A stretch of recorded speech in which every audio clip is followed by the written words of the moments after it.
Dog, Bad Dog, a brand new show where we take some of Northern Ireland's worst behaved dogs and transform them, hopefully, into classy canines. And we find some of the worst offenders. Dogs that constantly bark, snap and snarl, cause havoc wherever they go, and dogs that are just bad, bad, bad. Meet Keith Mathews, one of Northern Ireland's top dog whisperers. He'll be taking the dogs and their owners through Doggie Boot Camp. Over the last 15 years, he's tutored more than 5,000 dogs. He's a master of the canine world. If you haven't got time to train the dog, then you should not have the dog. You simply have not got time for the dog, full stop. So school begins today, and here are the candidates. We've got Molly, a boisterous boxer, Tina, a Jekyll and Hyde Jack Russell, Roxy, an unruly lurcher, Oscar, a crazy Kerry Blue, Jess, a volatile Labrador, Sasha, a truculent Tibetan Terrier, and Rudy, a mad miniature Schnauzer. What they all have in common is that their owners are at their wits' end. But more on them later. Keith has just 6 weeks to turn these canine delinquents into perfectly behaved pooches. Then the dogs and their owners will be put to the test at the King's Hall in Belfast and assessed by one of the UK's top dog judges. It's time for lesson 1, when Keith gets to see exactly what he's up against. What we're going to do is we're going to start to teach these dogs how to walk properly on the lead. All right? Now, before we do anything, what I'm going to do is just get her back there. Must be first day nerves. You get her, Stephen? I have a limited time to train the dog and make a huge difference on that dog's personality. But basically, I'm depending on the owner to do all the work for me. I give them 210% every week when they come to my classes, but in return, I expect 500% back. If they do not give me the 500%, then I will kick ass to get it. First things first, and Keith has provided some essential equipment for the dogs. A new collar and lead. This week, head collar works on the same principle as a bitless bridle. Now, it may take your dog a wee while getting used to it, okay? Just relax yourself, talk to the dog, communicate with the dog, and he'll be fine, okay? Right, that's the delinquents. Dogs ready for action. But before we let Keith loose on the pooches, let's see the dogs and their owners at home and find out who really needs training. First up is Hilary Clark and her dog Jess, a 6-year-old Labrador crossbreed.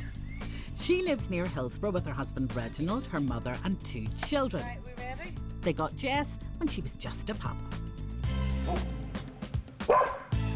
If she's in the back garden and she hears someone on a bicycle, she is round the side of the house like a flash, barking underneath the door and running up and down, barking continuously.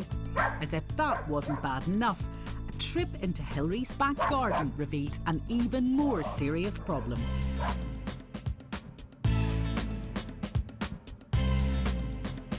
So yes, there have definitely been times when I thought, right, that's it, we're getting rid of her. At this rate, Jess is a walking time bomb. Clearly, Keith needs to make a home visit. So I have to assess the risk factor. In other words, it has to be safe for me to bring into the Jess into the class right away, rather than sort of maybe I'll have to recommend that she comes in one-to-one lessons so we'll get the dog under a degree of control. First, Hilary and Reginald take Keith to the garage where Jess sleeps at night, and it's clear that she's doing more than just sleeping. Well, one of the problems that we've had is the dog tends to eat through the door, and then we decided to put metal here, and she ate through the metal, and now we put this wood here, and as you can see, she's trying to chew through the wood. Hello, pet. Next, Keith needs to see Jess with Hilary. It's crucial that he's satisfied she can control this aggressive dog before he accepts her into class. All I want to see today is what you can do with her. Okay. Right, so what I want you to do first of all is just walk around on the lead for me, all right? Okay. So away you go, just as you normally would walk her.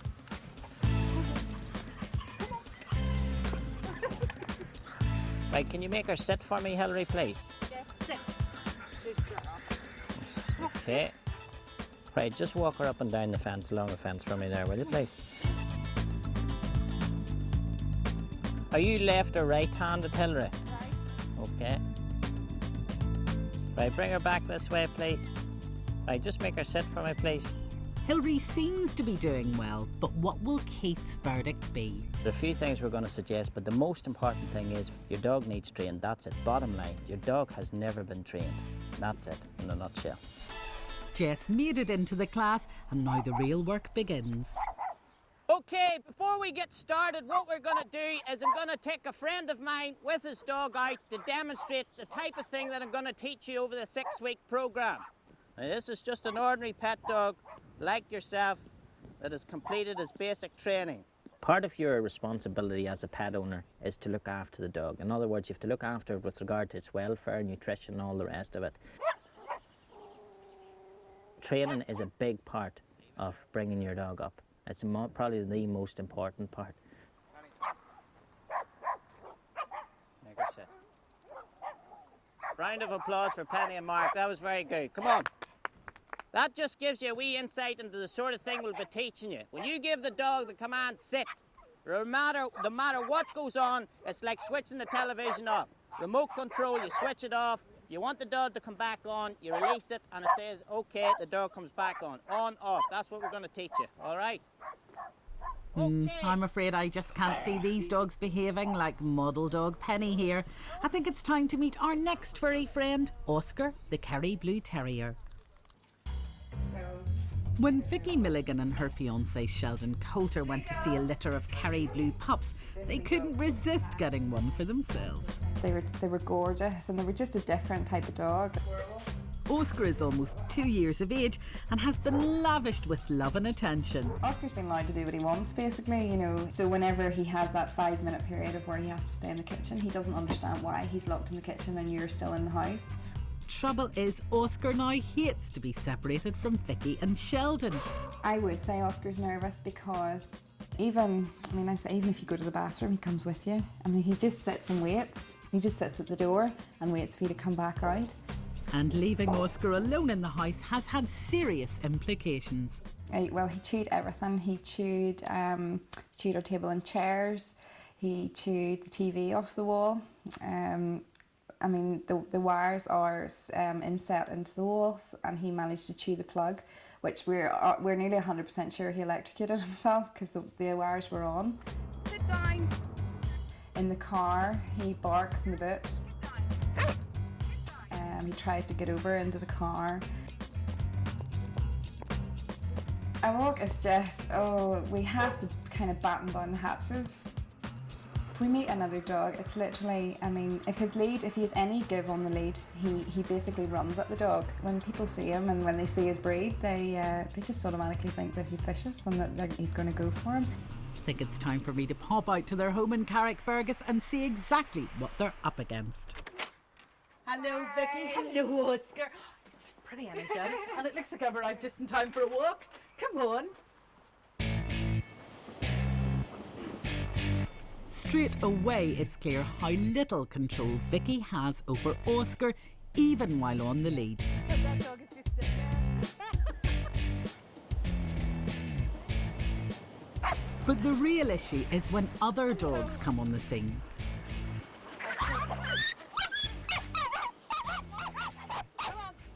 That was quite scary. That was. If he had been off the lead there, I dread to think what would have happened. No chance. I have no chance with him if he's off the lead. Have you let him off the lead at any stage? He goes off the lead when there's nobody about. So we would come up here at 11 o'clock at night when there's nobody about. There are 3 Alsatians coming. See, this is the way we have to walk now. This is it. This is it. I've got like a performing dog. I think maybe we should head back to the car, Vicky. In an attempt to deal with Oscar's separation issues, Vicky came up with a plan to stop him from being lonely. Oh, he is gorgeous. Hello, baby. Hello. This is Dougal. Oh, Dougal, you're lovely. Do you know what it was? Every Kerry Blue I had seen had been in pairs. So we thought that it was a good idea to get him a little friend. And so far, well, I mean, it's only been a week, but so far he really has settled with them. spread yourselves out. Back at class, and Keith has found a willing volunteer. Jess. Okay, come on, Pat. Right, at all times, training is conducted on your left-hand side. Okay? The end of the lead is held in your right hand, and your left hand rests on the lead like so, and it grips it in a forward fashion. The dog goes too far forward, lags behind, or veers off to the left. You just gently apply pressure on the lead, bring him in, and as you're doing so, you issue the command, heel, in a firm tone. It is a command.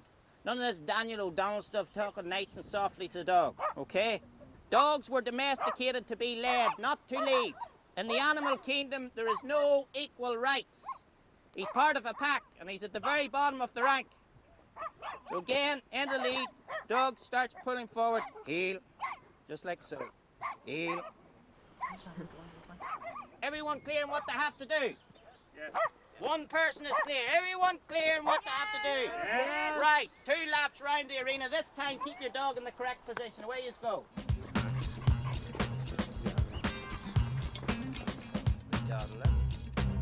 Not everyone finds it easy to control their dog, as we see now with our next four-legged friend, Molly the boxer.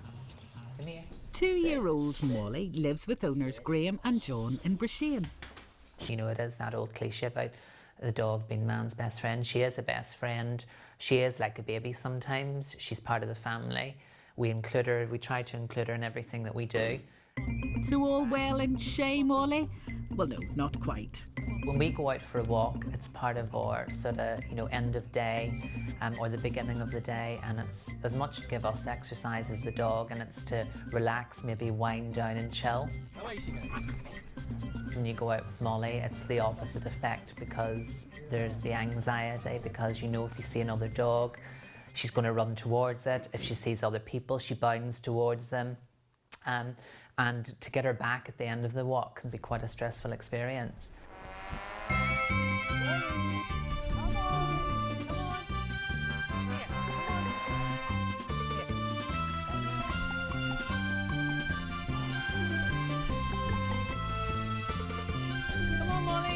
Sometimes when we're starting our walk off, if we see someone with a dog in the field, we just go turn and go somewhere else, because we just don't want to get into that thing. So that sounds really hideous when we're saying it back, actually, doesn't it? But that's just for an easier life, really. We've just got into those bad habits.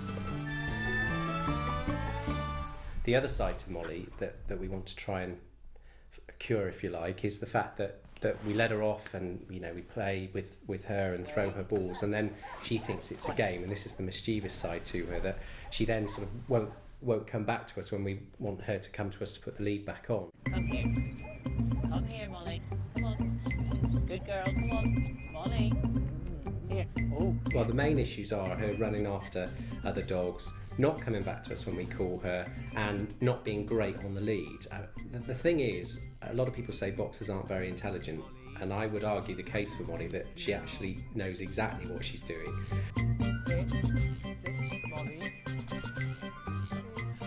it's probably our fault. We let her off for too much.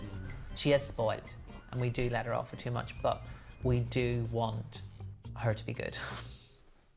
Okay, folks, what we're going to do now is we're going to put it together in a wee routine. But before that, we're going to start to teach the dog the sit command. And for this, another dog volunteer is needed. And we want instant obedience. Tina. Sit. Sit. Notice how I'm saying the command, sit. If every dog in society was taught how to walk properly in the lead, sit on command. Now, when I say sit, I mean whatever distraction is placed in front of the dog. When you give the command sit, it's like a remote control with the dog. The dog is not to get up out of that position until I say the word, okay, good girl. If every dog was taught that, we wouldn't have behavioural problems at all. And it should be passed as law. Sit. Sit. Then we would start introducing distractions. Very impressive indeed, Keith. But is it my imagination, or are you just picking the easy dogs? Sit. And then you stand over the dog. The dog's not to get up till you give it the release command, which is the word okay. So we'll say okay, and we'll give her verbal praise. Okay, good girl. Next under the microscope is 1.5-year-old Tina the Jack Russell.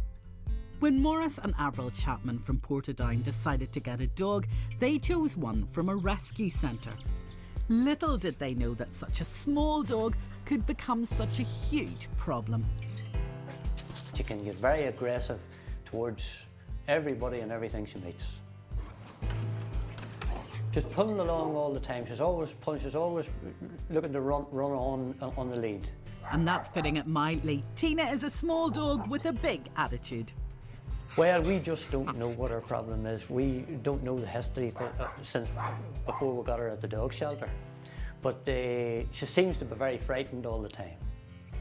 We have that notion that she's just frightened. Even in the car, Tina's attitude is getting out of control. We would put her in the back of the car and she just goes round and round the back of the car, almost bursting the windows to get out to attack people. This calls for a home visit from Keith.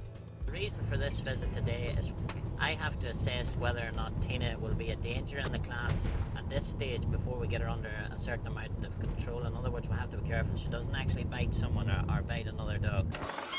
This is the lady of the moment. To see the darker side of Tina's personality, Keith suggests a walk. Pet.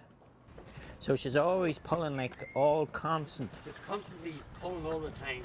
Right. Straight away, he sees just how serious the situation is. Everybody that you meet then, Morris, this is the way she Basically, reacts. everybody and everything. And everything that moves. Right. Keith has a theory about Tina's bad behaviour, but to put it to the test, he needs to see the little terrier in a busy area, and where better but a local corner shop. It's disastrous for Tina, so Keith steps in. A wee bit away to see what she'll do it, but she has from me. Amazingly, the little Jack Russell is totally calm. Right, Morris, you take the lady again. But with Morris, she's a lethal weapon. Right, that's answers a lot of questions. Right. Okay, so we'll head back to the house now and we'll go Fair through enough. a few things, okay? I would say Tina has been taken from her litter as a very young pup, and she hasn't got the proper interaction with the other litter mates, okay?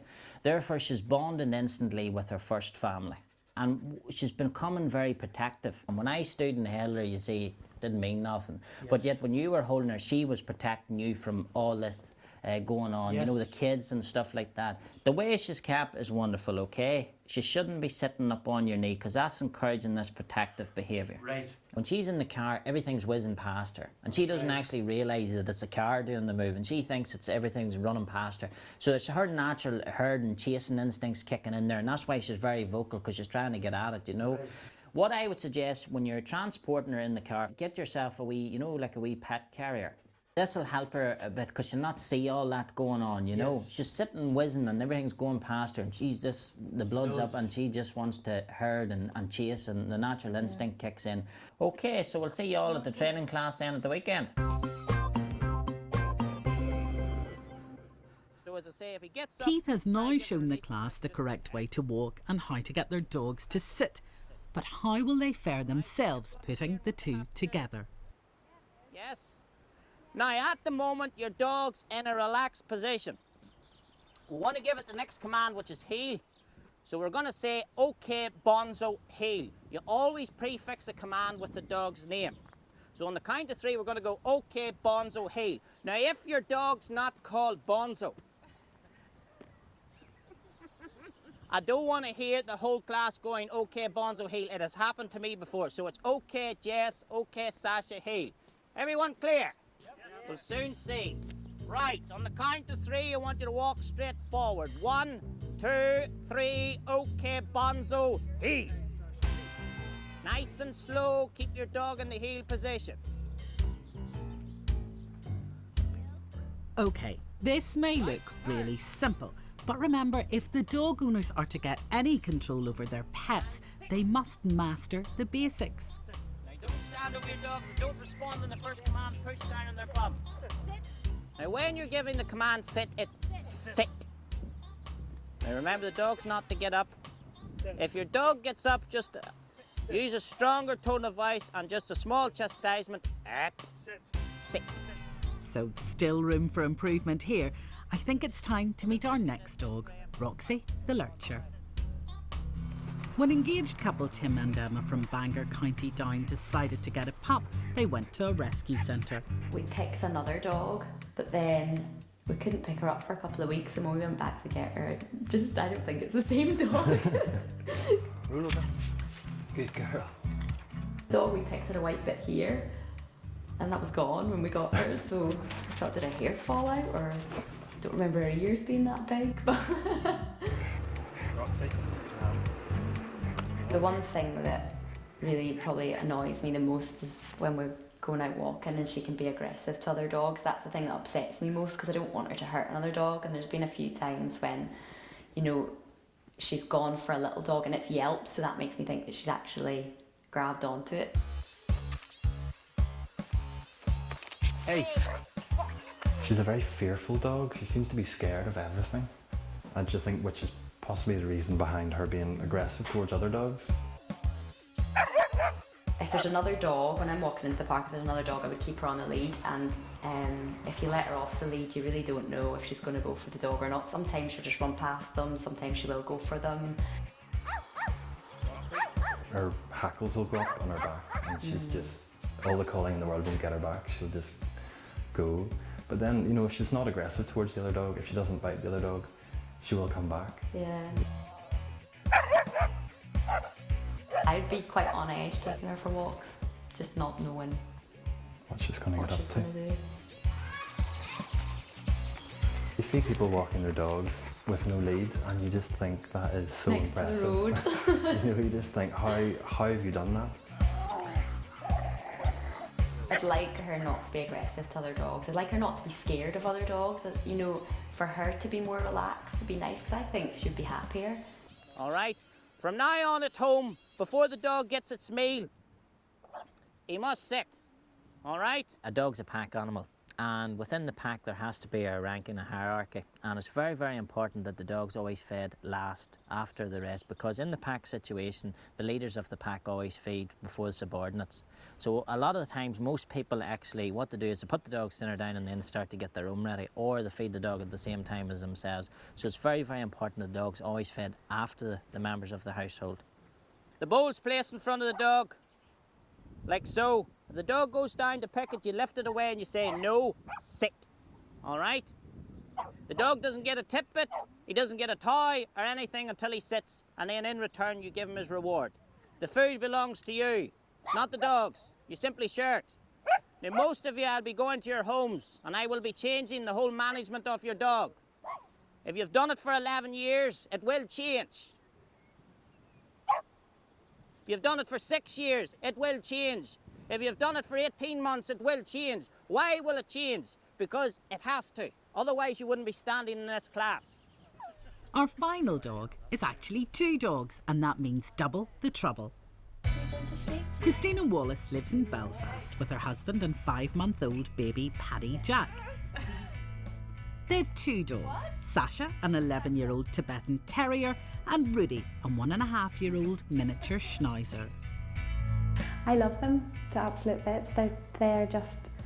They really are my best friend, to the point that I actually get upset at the thought of them not being around, which I know one day is going to happen. Rudy. Yeah, I like to have them with me all the time. I just think they're great. Hi there, could you put me through to British shoes, please? And all the time includes her work. I'm very lucky that I have my own business, so I can bring the dogs to work. Her brother Stephen also works there, and as he's with the dogs every day, has agreed to be the second handler for the training. But it's not all good. Well, they attack dogs. They seem to think that whenever they're together that they're in some sort of pack.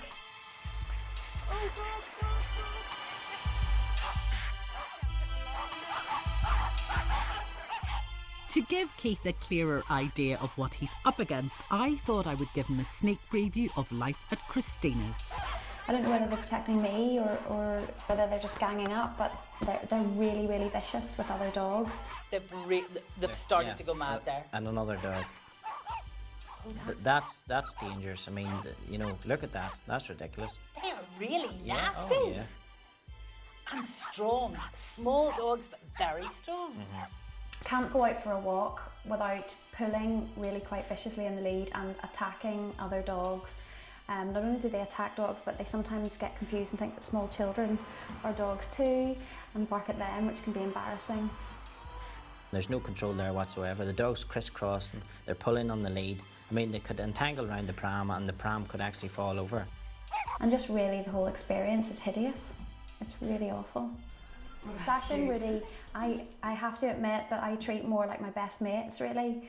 They sleep in my bed, and probably as a result, they think that they're human. Who wants to go for walkies? In the house, if we leave them on our own, we pretty much have to put everything away. Rudy will eat TV remote controls. She will rip up magazines if they're there. They'll poo and pee, given the opportunity, if we go out and leave them.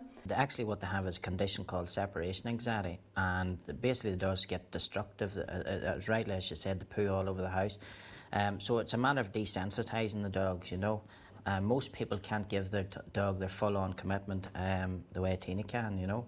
But I think the main thing is Tina's going to have to be taken into hand here. Forget Sasha and Rudy. Yeah. It's Tina who needs Tina to be needs sorted. Trained, exactly. You're gonna have to practice every single day. Okay, what I have taught you today. In life, the same wind blows on us all. It's how you set your sail. In this class, I am the wind, and my word is law. If you do not practice, I will be the tsunami, and I will take your little boat out. Have I made myself clear? Yes. This system will only work if you do. You will only reap what you sow. Okay, wax on, wax off. It's very boring, this exercise. It is the most important exercise. Heel and sit. All right? Believe you me, you can tell me whatever you want. Say, I did this, I did that. You see the dog? They can't tell fibs to me, because I will know. That's it. Lesson 1 over. So what's the verdict? Of course, you've got your homework now. This is where the hard part starts. This You've is no where the Keith at home. difficulties come in. That's it. We're on our own. We'll just give it our best shot, see what we can manage. I have to say, Molly doesn't appear to have calmed down that much after today. It will take more than one day with Molly. Oh, Roxy, Roxy, Roxy, why do you not like other dogs? Tim, she was a bit of a nightmare, actually. She was the problem child of the class. Bottom of the class already. As far as the basic training went today, I think she did super. She did. Star of the show. Lots and lots of work. I wouldn't get too complacent just yet. There's a long way to go. Stephen, you looked mortified most of the time. Sit, sit, sit, sit. I know, she just will not sit. She used to sit years ago, but not anymore. But we'll keep at it this week, and hopefully then by Wednesday we'll get a gold star from Keith. Isn't my imagination, or was Keith a wee bit scary? He is scary, but I think he has to be. You know, I think he has to be firm, because that's the way we have to be with the dogs. So I think if he's like that with us, it kind of rubs off that we're like that with the dogs. But I'm dreading him coming out of the house. So there you have it. Keith has just 5 more weeks to train these 7 crazy dogs and their owners, and at the end they'll be assessed by a top dog judge. That's it for now, so join us next time on Good Dog, Bad Dog.